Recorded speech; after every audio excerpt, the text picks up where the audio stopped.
Hello everyone, welcome back to my channel. My name is Chawanne Burns. Please click that like button and that subscribe button. Today we are going to talk about the economic injury disaster loan and the requirements that they will be looking at when approving your loan.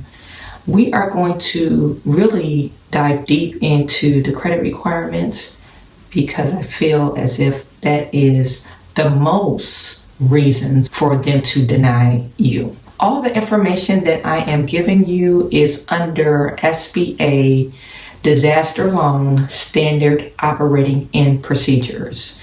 I will link it in the description section.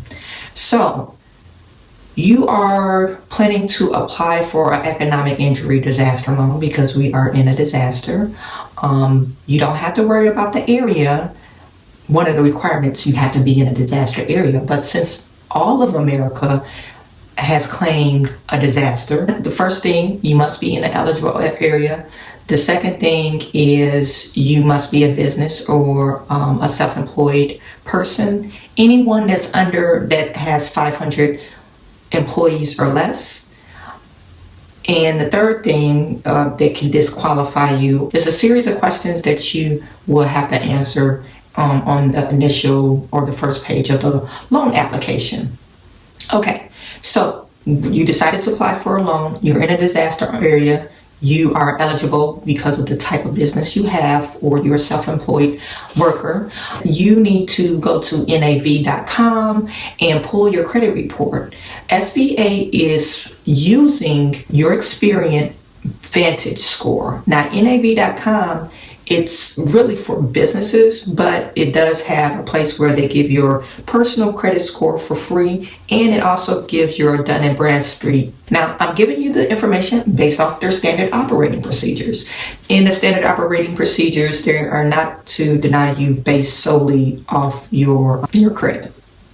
Now, so once you pulled your credit report, I am going to give you a list of things that will cause you to be denied. You get these things either cleared up or you must have a legitimate reason for delinquencies on your credit report. Okay, so collections and charge-offs and foreclosures.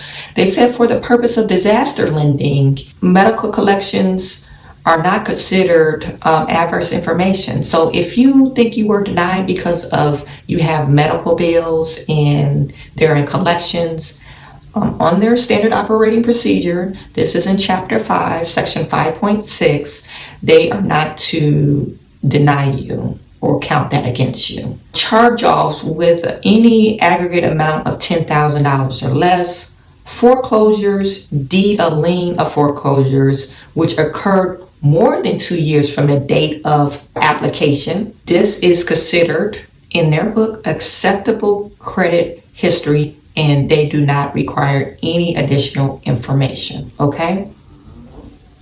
So credit worthiness, they don't consider if you have minor circumstances, like if you miss the payment, that's minor. Or major circumstances, if you could prove that you are in good standing, like repossessions or previous foreclosures or judgments. Now, if you could prove that you are in good standing, or this happened because it was job loss or divorce or severe medical illness, this is what you could send in to SBA. So we pulled our credit report, we found some maybe inaccuracies, or we found some stuff that's on there that maybe we have some late payments or judgment or whatever have you. Look on a date of when this incident happened. If it's more than 2 years, more likely they won't hold it against you. So you are allowed to explain these. But before you apply, see if you could get this information removed from your credit report. So the next thing that might be on your credit report or may not be on your credit report is credit. They are not supposed to deny you because the lack of credit. In the standard operating procedures, applicants that do not have a credit history, is not unsatisfactory credit. They are to use other things besides things that are reported on your credit, like your bank statements, rent, utilities, insurance, medical and dental bills, anything that proves that you are a responsible person, adult, and you do pay your bills on time, even though you don't have a credit. If you had an SBA loan and you filed for bankruptcy, this does not mean that you will get automatically denied. SBA does have a note in here. If you had a loan discharged during bankruptcy, the SBA person or the lender should give you the opportunity to explain why your circumstances led to a bankruptcy. Okay, so and this leads me into the next reason that might be on your credit report: bankruptcy or reorganization of businesses that previously filed or are currently in some type of reorganization. Some of the factors which have impacted overall evaluations which should be considered are the type of bankruptcies filing. Okay, so they will look at what type of bankruptcy that you have filed. Okay, so bankruptcy 7, which is liquidation, it does not automatically disqualify you. The effects of credit decision all depends on the circumstances. So what SBA is saying in the standard operating procedure that they are going to or should look at individual applicants as they are, also your individual circumstances. They shouldn't dump you into this bucket. They have a note in here in chapter 5.9. They have a note: bankruptcies that was caused by circumstances beyond the applicant's control, prolonged illnesses that's not covered by their insurance, protracted labor and strikes, disaster-related circumstances. So I have a feeling that some of you are in a bind right now, that you are contemplating that maybe what is my next step? If you have a lot of bills out there and you feel the pressure of people calling you, what is your next step to get this stuff cleared up? So if bankruptcy, I don't like bankruptcy, but that may be some of your choices because you're so far in over your head, you might have to file it. Okay, so, but they are not supposed to hold that against you because it happened during the disaster. They also supposed to look at post-bankruptcy. So if you are one of those people that had to file bankruptcy a year ago, a couple of years ago, they should be looking at, okay, what was the credit history after the bankruptcy? Have this person been paying their bills on time or things of that nature? The applicant repayment ability, despite the circumstances. If you have high income, then you more likely will get some leeway on that, because if your business does make a lot, your net profits are more and you have more cash flow, and you would have had more cash flow in spite of the circumstances, since we're in this disaster. So they are supposed to take that in consideration. Now, chapter 13, the total debt service is reasonable. So after your reorganization, you are on this payment plan with your bankruptcy, and they are going to take that in consideration with your cash flow or your ability to pay a new note. You are going to need a written approval from the bankruptcy and trustee court. Now, if your business filed bankruptcy, you will also need something from the court saying, hey, this person has been following the guidelines of their bankruptcy. Okay, so you need a written letter from the court. Now, what else might be on your credit report? Delinquencies or federal obligations of judgment lien.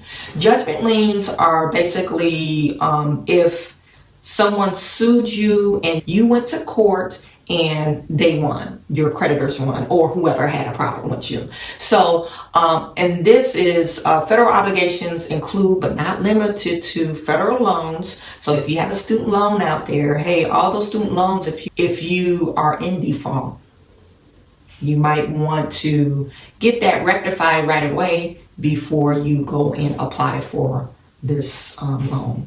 Contracts and or grants debts owed. So any type of thing that might be on your credit report, because of this, they're saying, When a delinquency is debt resulting in a lien and caused by the disaster, we have the authority to waive the restrictions, okay? So they're not going to deny you if it's caused by the disaster.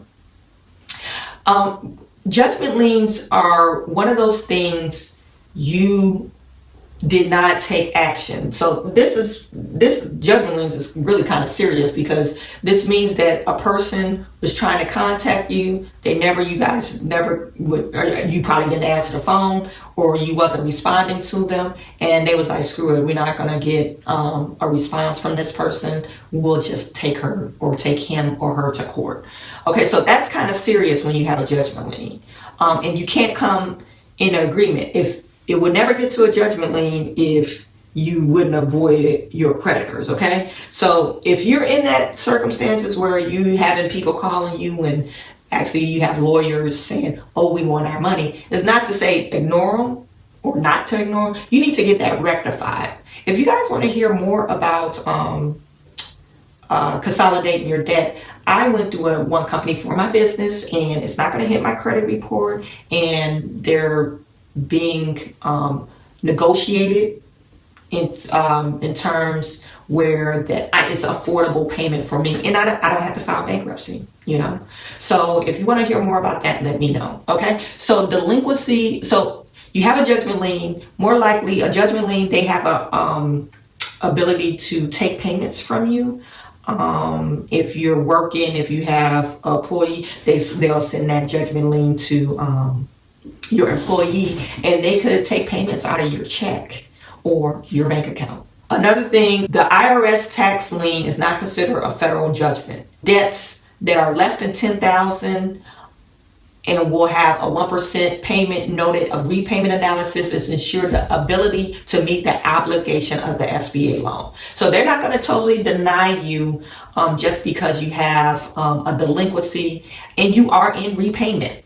You know, so as long as you have enough cash flow to sustain your judgment or meet the requirements of your agreement with the lien, and also meet the requirements of your SBA loan. So lawsuits against yourself. Now they must obtain complete details of the lawsuit that is pending against the applicant. Determine whether or not the adverse judgment will negatively affect your ability to pay. So say for instance, you have a pending lawsuit for X amount of money.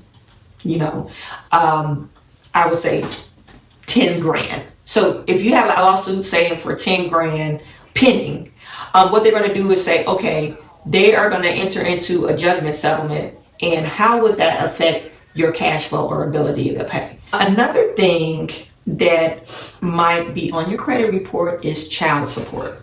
Now, back child support, if you are delinquent more than 60 days, the federal law prohibits approving disaster loan from a person that is more than 60 days delinquent on their child support.